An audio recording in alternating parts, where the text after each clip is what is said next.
Yo, what's up? This your boy Derek Branch, your same discussions on Strike 7 Sports. In today's video, I just want to talk about some, I would say, a lot of comments I've noticed, online, social media, message boards, even the talking heads in the local media, and that's the Saints are being in first place in the NFC South with a 5-4 record. Um, there's a lot of people right now. The fan base has already been divided.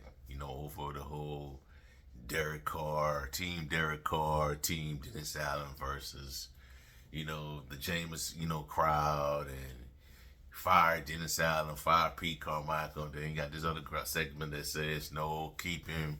He's doing a good job. Give him an alibi, give him this excuse, whatever. So that right now, the new argument is that the Saints are 5-4, but it's not what everybody wants to see. And when I say that people are not satisfied with the Saints just being 5-4 and being in charge, being over the NFC South right now is because of what went down yesterday against the Chicago Bears. The Bears were 2-6 coming into that game. Pretty much, I know there's a slim possibility of them getting into the playoffs, but don't count on it, because the team, coming into the game, they had one of the worst passing defenses in the NFL. And they didn't have their starting quarterback, Justin Fields, playing. You're playing with a rookie, undrafted rookie backup, Tyson Bagent, out of Shepherd University, and the Saints played them like they went up against the Saints like they were a contender in the NFC. Bagent was playing like a version of Trevor Lawrence and Jalen Hurts. Jalen Hurts rolling the one because the way he was moving around on the Saints defense. That got a lot of people raising the red flags on that. Then second, Saints got 5 turnovers and only won by 7 points, 24-17. And people disappointed about that. Michael Thomas didn't have no catches in that game at all. Rashid Shaheed had 153 last week. This game, barely on the stat sheet. Alvin Kamara didn't have the impact that he had last week. Taysom Hill had a really good game. Juwan Johnson had a solid, okay game, but other than that, man, it was just like a 24-17 nail-biting victory, if we're being honest. And a lot of people's takeaways from that game was that they weren't impressed. They weren't impressed by the way the Saints playing. They haven't been impressed by the way the Saints have been performing since the start of the season. And in first place in the NFC South, 5-4. Right now, the latest NFC playoff picture that came out is that the Saints are a 4 seed and will be playing again. And right now, if the playoffs start today, the Saints will be the 4 seed in the NFC, hosting the Seattle Seahawks. They'll be the 5th seed. But like I said, a lot of people are not content with the Saints having that record. The Saints in the position that they're in right now because before the season started, a lot of people saw that schedule and a lot of people thought that was a easy schedule. Even the national media, tagged the Saints as having one of the easiest schedules in the National Football League this season. But that schedule has been far from easy. Far from easy. Those teams have been giving the Saints all it can handle. Even the teams playing against teams that have mid quarterbacks, that have bad quarterbacks. The Colts, they started their backup QB against the Saints last week, going to Minshew. Bears started their backup QB against the Saints this past week. Next week, they play against a backup QB in, golly, man. Joshua Dobbs had a brain for it. I know who that guy is, too. Yeah, Joshua Dobbs. So, a lot of people thinking the Saints should just go out there and take care of business. So, man, that's just what it is right now, man. Just the Saints are that's who they are. I don't know if it's going to get better at the end of the bye week. they play Minnesota and then go into a bye. Maybe they should get freshened up by then, refresh. They could come in refreshed by then, but who knows, man? Last year when they went to a bye, it's much of the same thing. So this ain't Sean Payton, man. Where Sean Payton come out of a bye week and they go off to win, 5 and 7 games straight. This ain't Sean Payton. This ain't Sean Payton, man. So I don't know what the Saints could do in the playoffs, man. I'm not gonna rule it out on what they could become at winning their playoff game, but I'm not getting my hopes up, But I will say this though: they're 5-4. It could be worse than what it is. You could beat Tampa Bay, that was on the losing end of a game in the touchdown pass by Joshua Dobbs, so the Saints will be playing next week. Or you could be the Buccaneers, who, you were the Buccaneers. You were in that position the Buccaneers were in against the Houston Texans, where you had a rookie QB carve you up like that. And the Saints did get picked apart like that, but not like the way the Buccaneers did against C.J. Stroud, where he threw for over 470 yards, if I'm not mistaken, 5 touchdowns. It could be a lot worse, man. You could be the Chicago. The Saints could be the Chicago Bears. It's just what it is right now, man. Just accept what it is. I mean, when I say accept what it is, accept that they're 5-4 team that is not playing up to the best of their capabilities. Let's be honest, man. Just take it for what it is right now, man. Maybe they turn it around during the second half of the season. Maybe they don't. And it's setting up to be an easy schedule. Quote, easy schedule. But with the way the Saints playing, they got to figure out a way to, take away what these quarterbacks do best. Every one of these quarterbacks they have faced, dating back to C.J. Stroud to now, can scramble, can get out of the pocket. Trevor Lawrence got out of the pocket against him. He ran all over him. Gardner Minshew was moving around to a certain extent until they adjusted and shut him down. And then we saw it yesterday with Tyson Bagent. So I'm learning to be content with this stuff right now, man. Like I said, man, I'm not getting my hopes up on them, turning it around and making a deep playoff run.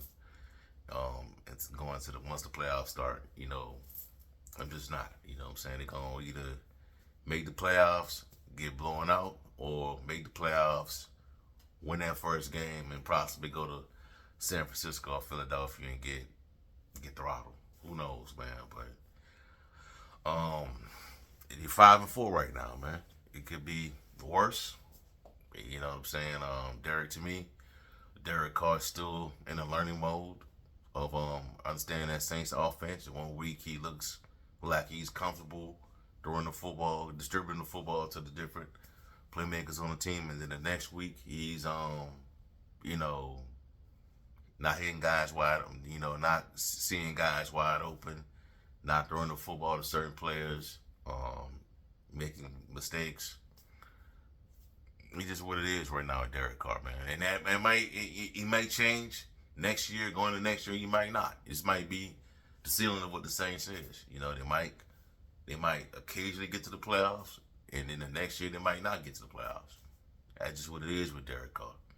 Until I see things improve with him, this might be the ceiling of what the team is for right now. And the only person that could come down and make changes, make wholesale changes to the team is Gail Besson and Mickey Lumbers. But I just got a strong feeling that if he get to like 10 wins this season, man, they're not gonna fire him, man. Even to get to 10 wins, win the division, host a playoff game, get blown out, get beat, they're not gonna fire him, man.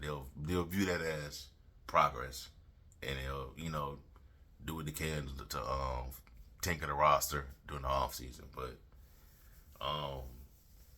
learn to be content, man. Learn to be content. Be patient. I'm not saying, I'm not being, I'm not caping up for Dennis Allen or Derek Carr. I'm just saying, I'm just accepting what this team is right now, man. They're underachieving. They got a winning record, but it could be better than that. It could be a lot better than what they are. They're 5-4 record, because honestly, when that schedule came out, I thought the Saints would be right now. I thought the Saints would be at least 7-1. Because going into that game against Jacksonville, I thought it would be 6-0. 6-0. That's when they would get their first loss against Jacksonville. They'd be 6-1. Come back, go on the road to beat Indianapolis 7-1. Take out the Bears tomorrow. Improve to 8-1. Be at least 8-1 on the season. Going to Minnesota. But they're 4-4, man. 4-4 with one of the easiest schedules I've seen in NFL history. Next year, you probably won't get that schedule because you're a division winner. So you won't be getting the last place schedule. You know what I'm saying? You got one of the easiest schedules in NFL history. Could have easily positioned yourself to be in the driver's seat with Philadelphia for the number one seed in the NFC, but you're not there right now. Clearly not there right now. You know what I'm saying? But in that same token, I will say this as well. The NFC, and like I said, I'm not absolving it, and it didn't sound of anything or making an excuse for him or Derek Carr, but the NFC as a whole isn't perfect, all too perfect, if we're being honest. That's only, in my opinion, there's only like one team in the NFC right now that looks really good. That looks head and shoulders level above everybody else, and that's not San Francisco, the Philadelphia Eagles. You know what I'm saying? Philadelphia Eagles. The other teams I think that can win a Super Bowl are Baltimore, Cincinnati, and Kansas City. That's it. Everybody else is fool's gold, especially in the NFC, man. Because for the 49ers, you got Brock Purdy. This tape, he's starting to look, human now that there's tape out on him. Dallas, can you really trust Dallas in the playoffs? You know what I'm saying? Like I said, San Francisco looks different now that there's tape, there's footage on Brock Purdy. You know what I'm saying? Seattle, they got a ceiling with Geno Smith. So the entire conference doesn't look, elite. There's no real elite teams in the conference outside of Philadelphia. And even Philadelphia has had its issues, its moments this year. But the thing is with Philadelphia, when they're in trouble in these games, they go to work. They got the guys to make plays. They got the quarterback that put people in a position to make big plays. And that's something the Saints are struggling to have right now. Despite the talent at the wide receiver position, the talent at the running back position. You know what I'm saying? They don't put people in a position to succeed. And that's because Derek Carr still not, to me, in my opinion, Derek Carr still not fully understanding the offense yet. It's just a roller coaster. 1 week he's on point, next week is an average performance, empty calories. But we'll see how it play out, man. You still got a lot of football left. Hopefully, can turn things around and play like the same team for all 4 quarters in regards to having success, and hopefully we could get a favorable matchup in the playoffs. So we'll see how it play out. All right, so all I have for y'all for right now, man. Give me a like, comment, subscribe to the channel. Let me know how you feel. Are you satisfied with the Saints having a 5-4 record right now and are in control of the NFC South?